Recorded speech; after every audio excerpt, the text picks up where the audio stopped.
اور کتاب یعنی قرآن میں مریم کا بھی تذکرہ کرو، جب وہ اپنے لوگوں سے الگ ہو کر مکان کے مشرقی حصے میں چلی گئیں، پھر انہوں نے ان کی طرف سے پردہ کر لیا، تو ہم نے ان کی طرف اپنا فرشتہ بھیجا، سو وہ ان کے سامنے ایک خوبصورت مرد کی صورت میں آیا۔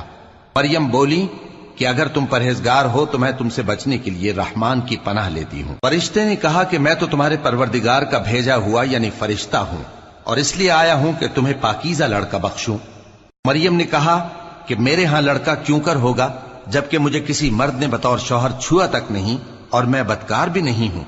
فرشتے نے کہا کہ یوں ہی ہوگا، تمہارے پروردگار نے فرمایا کہ یہ مجھے آسان ہے، اور میں اسے اسی طریق پر پیدا کروں گا تاکہ اس کو ہم لوگوں کے لیے اپنی طرف سے نشانی اور ذریعہ رحمت بنائیں، اور یہ کام مقرر ہو چکا ہے۔